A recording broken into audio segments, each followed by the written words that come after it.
Hello, it's me. I'm back, week 2. My goal is to keep this between 2 and 5 minutes, so I'm just going to jump right into it.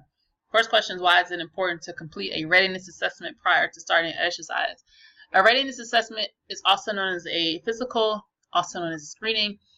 The biggest reason why, or the main reason why you want to complete a physical screening or readiness assessment is because you want to be able to identify any pre-existing conditions.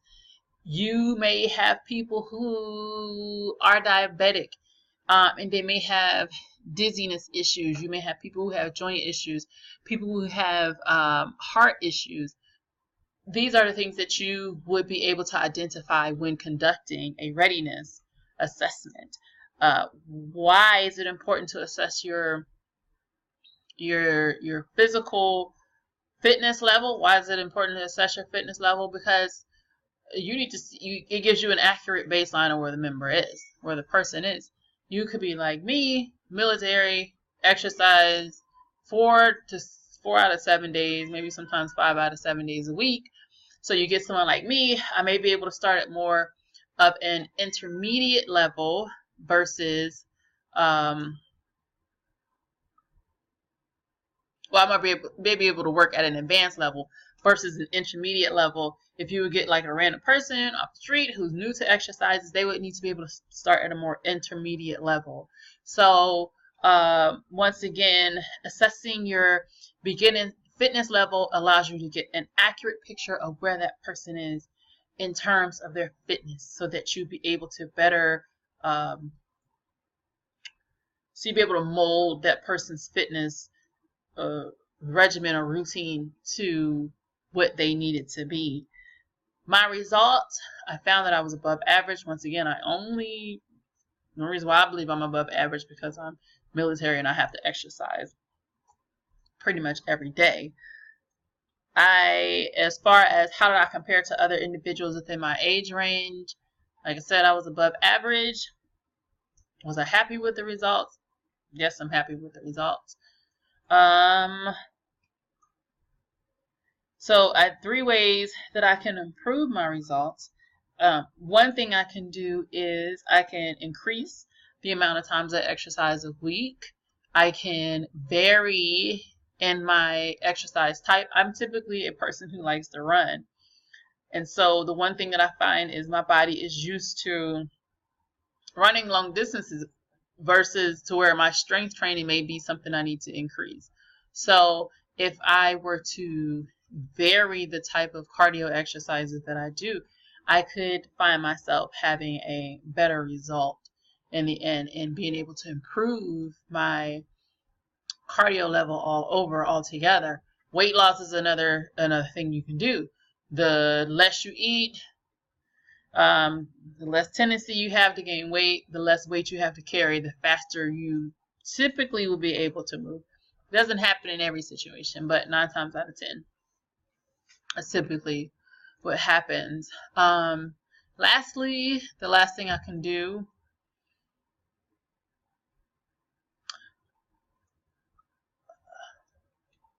so let's see, frequency, I can also increase my intensity. Increasing the intensity of an exercise will often always give you better results in the end, and it will allow you to be able to lower your heart rate because your heart will become more efficient at what it's doing. So the lower your heart rate is when you're doing things like cardio, the more efficient it's showing you your heart is more efficient at pumping the blood to other parts of your body, which also means that 9 times out of 10, it's an indicator of a person being healthier. So that's 3 things that I could do.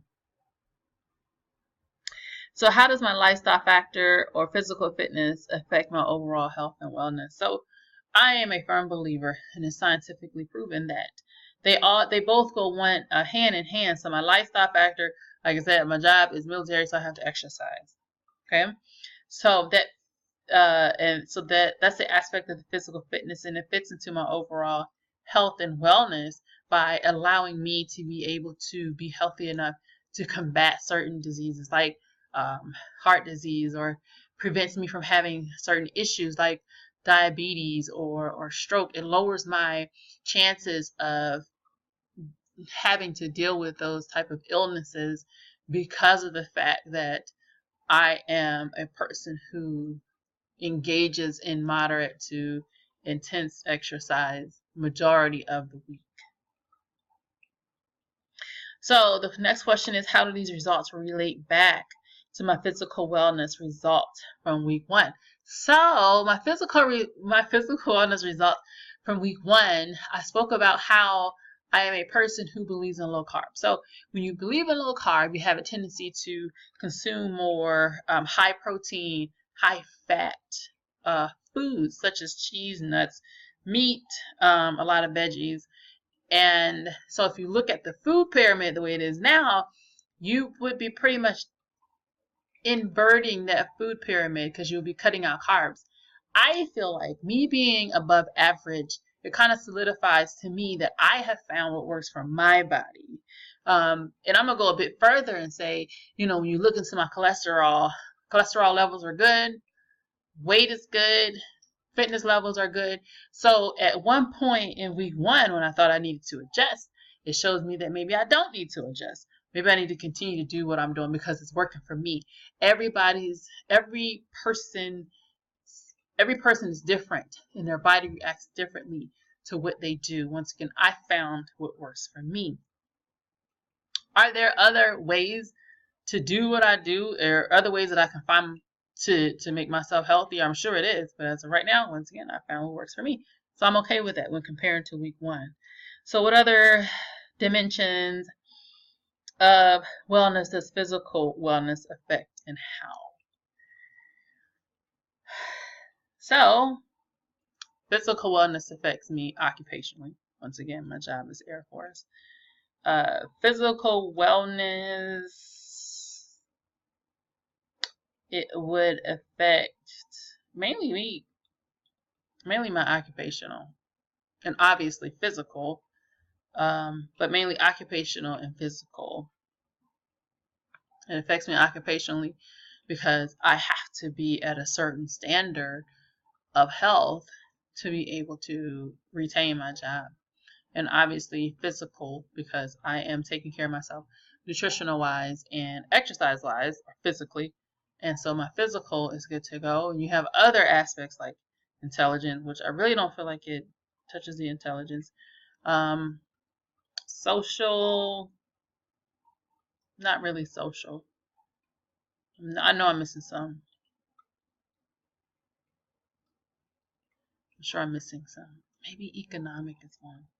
However, I feel like mainly occupational and the physical wellness aspects are what is being taken care of and what's being projected upon based on my fitness level. So I'm 8:20, 8:28, 8:31. Hopefully I didn't keep you too long. Thank you for your attention.